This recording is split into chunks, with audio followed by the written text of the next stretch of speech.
If you've ever toyed with the idea of running paid podcast ads to grow your podcast audience, this is the episode for you.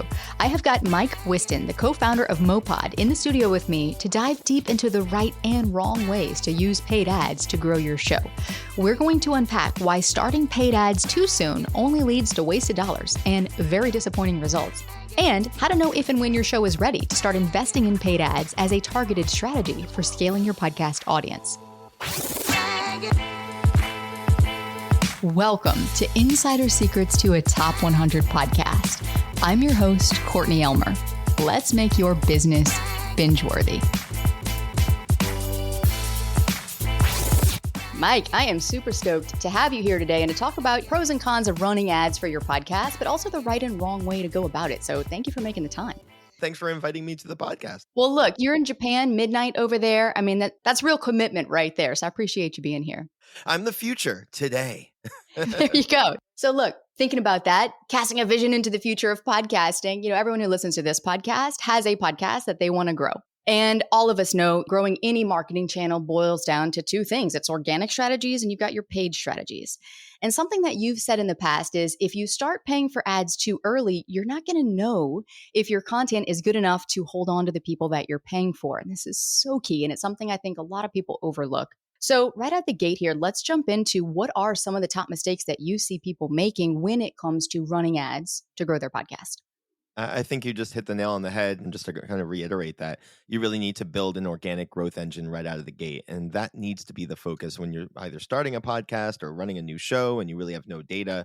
The biggest mistake is diving right in with paid ads and thinking, it doesn't matter where it is. It could be with MowPod, it could be with Facebook, it could be with anywhere that you can pay for advertising. If you don't know what that organic baseline looks like, you could be throwing money at sinking ship, and it's not really going to help anything. So you really need to understand what that organic audience looks like. When they come and listen to that episode, you get 100 people in, you get 50 people in, and you release the next episode. Is that number going down? Is it going up? What kind of feedback are you getting? Are you getting any? Is it all just friends and family? I think this is all really important information to kind of get a hold of. And once you know for a fact that you have this engine that's working in your favor, then you can start looking at putting some paid ads behind it. Putting money behind something that's failing will just make it fail expensively. Which brings me to number 2. Don't throw money at something and expect it to be a win without understanding the analytics, without understanding what happens when. You need to understand that when I spend X, Y happens, and then down the road, Z happens. And you need to make sure that those are all in line with whatever your goals are. Obviously, in other industries, it's a lot easier, like newsletter growth, for instance, where we got our start. It's very clear. You have an email address that someone is signing up with, and you can see everything that person is doing, whether they're opening an email, whether they're clicking on something in the email, whether they're converting down the line and buying something. You can see that person, and you know that you spent X on acquiring that person, and you know that ultimately that person netted you Y. In podcasting, it's significantly more challenging because it's a giant black box, but there are a lot of tools now that are allowing you to kind of see what's happening when you're buying from a specific channel. Linkfire, Spotify just rolled out their new tool. They give you a little bit more insight into individual sources and how they're converting. So, just going back to mistake number 2 here, don't dive in without actually understanding the impact of the dollars that you're spending. And then you can get to a model that, look, this needs to happen in a certain way in order for us to continue scaling it, for it to keep working. But what would you say for those people who maybe are stuck at, I look at these download milestones, like, okay, first, when you first start out, it's like getting to 100 downloads an episode. Then it's like, okay, getting to 500 downloads an episode, getting to 1,000 and beyond. So for those people who are stuck between 0 and 100 downloads an episode, no matter how many episodes they release, no matter how consistent they are posting, no matter how good they believe their content is, and no matter how good their audience tells them, hey, I love your content, yet that audience isn't converting, they're not taking action, what would your recommendation for them be on, okay, how do you know when you've got that organic growth engine dialed in, and now we know we've got all the green lights, all the check boxes we need to know, yes, your podcast is ready to start a paid ad campaign? If they're seeing regular growth, that's a great time to start putting paid spend behind it. If they're stuck, that's not the right time to spend behind it. I'm going to caveat that though. If you have a 12 episode season and you're a brand, etc., this is not an evergreen show and you have 200 episodes to play with, or 50 episodes to play with on the organic front to start finding your legs. That's going to change things a lot. And everything that we talk about in terms of growth strategy, it really depends on the type of show and kind of what you're working with. If it's a 12 episode season for a branded show, or if it's B2C, Friday Night Karaoke, great example. We took a community growth approach right out of the gate for that one. We built an entire Facebook community with, now it has 35,000 members who post all these karaoke songs, and we built a podcast around that. And that was a great starting point for that particular show because it was community driven. And we ask in the community for you to go ahead and not only listen but share it, and we feature people, etc. So that strategy works really well for that particular show, but it's not going to work great for IBM or somebody else who's putting out like a branded type of podcast. So to your question, I think that if you have that engine down, you're seeing continual growth. Yeah, and more importantly, you have a specific reason to hit, let's say, download numbers for sponsors, for advertisers, for stakeholders, for own personal satisfaction, so that you can see that it's a success and people are listening at whatever scale would make you happy. That's when you should start spending. But there's no difference between getting 100 downloads or 1,000 or 100,000 downloads per episode if you don't have a specific reason to be hitting those milestones or those goals. If you do have those goals, again, pay attention to the metrics. It's been finally a big part of the conversation in the industry about making it about listenership, making it about overall consumption, making it about just engagement, not just the download. And I think that's a long overdue conversation. It's less about growth but more about kind of where the industry heads. Well, there's something that you touched on there with your community driven podcast, Friday Night Karaoke, that you co host with Joe Rubin. And something that you have done with this podcast is you have taken your listeners and you've made them the star of this show. And this is such an important concept. There is such an important concept and universal principle for all podcasts that is hidden in how you've done this. Now, yes, not all podcasts are community driven or entertainment focused podcasts, but I want to unpack that with you here. This concept of a listener-centric show. Why is this so important? Sure. For our show in particular, it made a lot of sense because it's karaoke. The idea behind the community was negativity free, ad free, just karaoke. It's just about a love of music on the community front. So when we released the podcast, it seemed like a natural way to kind of drive more community engagement by featuring people on this podcast. And we take 10 of their songs, we drink a bottle of bourbon, and talk about how awesome they are. Again, negativity free, and just kind of preach to the choir. But what that really does for us here is when we're promoting the show, when we launch the show, we're tagging every single person that we featured. They ultimately end up sharing it with literally everybody because now they're on all the major platforms. We're on Spotify, we're on Apple. Mom, look, I'm number one on the Friday Night Karaoke podcast. They get 50 to 60,000 downloads per episode. All these people are listening to me. And yeah, that in turn drives more people to listen to the podcast, which is great. But again, not every podcast needs a community. Not every podcast probably should have a community.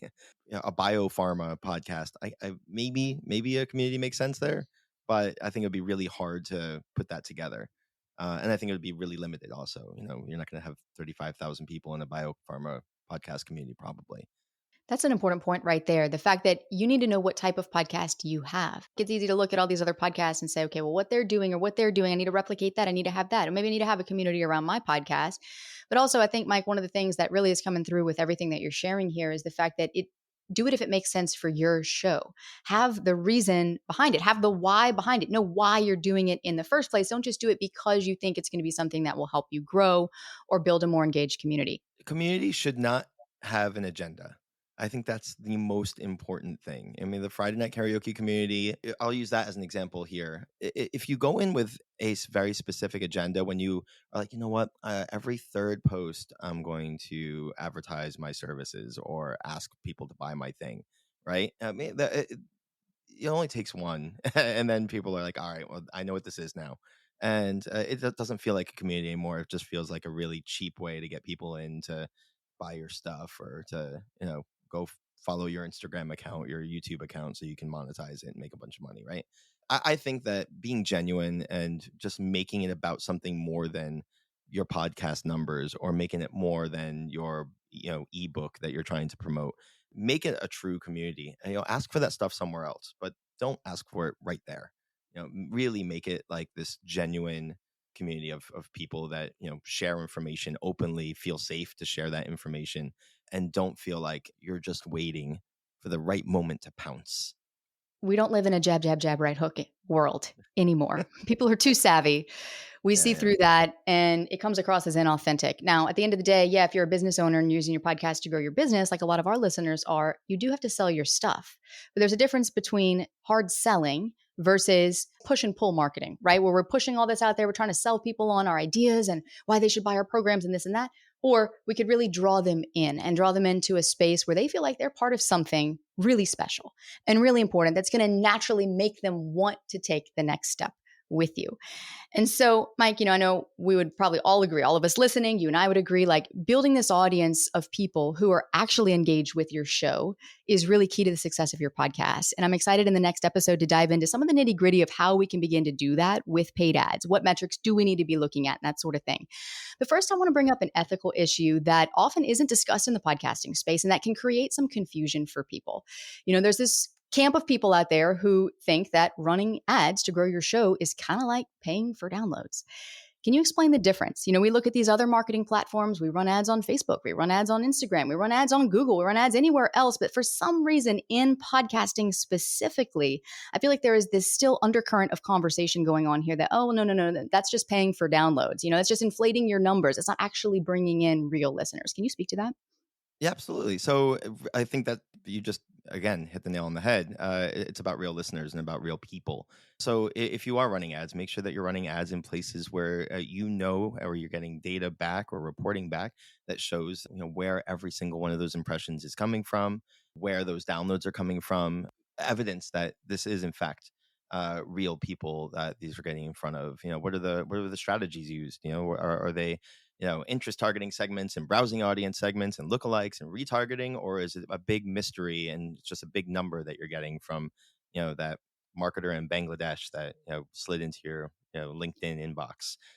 So I think that in podcasting specifically, it's just a lack of education. It's in other industries that are a lot more mature as far as advertising is concerned. It's normal, right? You have a product. You're going to put out Facebook ads. You're going to put up a billboard on the highway, and you're going to hope that people are seeing that, and then ultimately hearing your ad on the radio, and then seeing the display ad that ultimately will get you to now finally click in and maybe take some action. In every other industry, in every other vertical, it's a completely normal part of doing business.